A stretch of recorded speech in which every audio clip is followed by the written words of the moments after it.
The legend began here. You start by naming your profile, and after that you're immediately thrown into the action, and suddenly freedom is your middle name. At the first screen you can see a cave. You enter that cave, talk to an old man, and bang, you have a sword. You can now defend yourself of Ganon's evil minions and explore what is basically the wilderness. And just like that, the adventure begins. Freedom!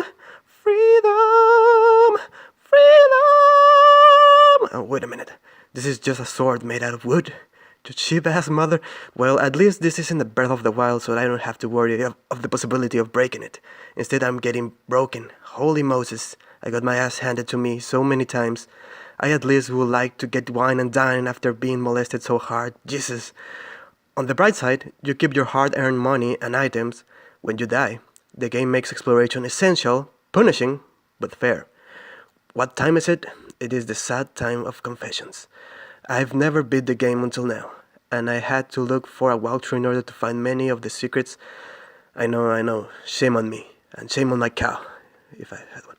Credits where credits are due. Thanks to ZeldaDungeons.net for all the useful information.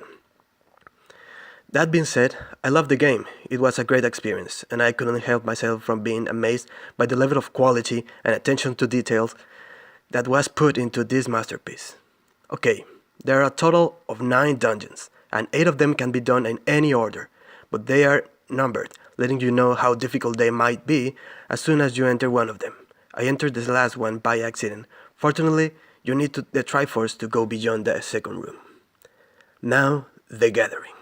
If you don't want your ass handed to you so hard you might never walk again, the walkthrough suggests making a gathering, which means gathering the items you can access from the very beginning that will make your adventure days way more pleasant, like applying ointment before the storm.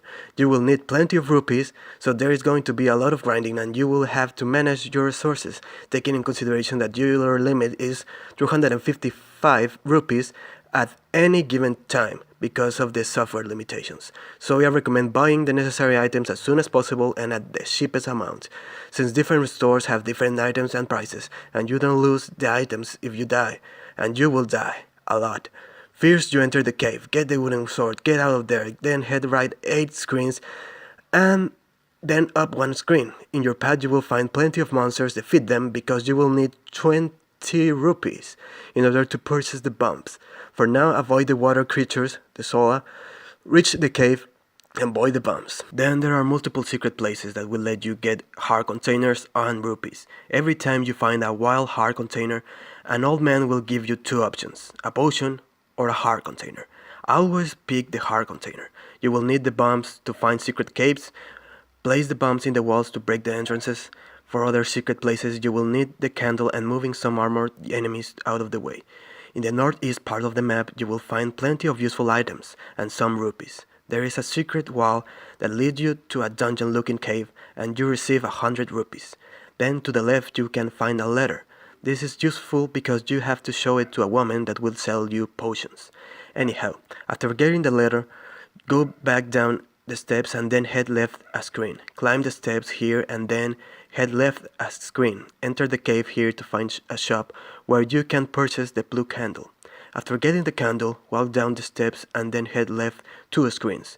Climb the steps on these screens and you will encounter a blue Lionel, a fearsome foe that you should avoid at all costs, at least for now, since he is the strongest enemy in the overworld. But fortunately, there is only one of them, so you can run past him and enter the cave where you will find the white sword, twice as strong as the wooden sword. Then, if you follow the map, you will find that if you burn the indicated bushes, you will encounter secret stairs that will lead you to obtain more rupees and even a heart container in your way to buy the magic shield. You should burn down the corner bush and buy the magic shield here, since it is more expensive in other shops. Following this map, you can find a shop where they sell arrows for 80 rupees.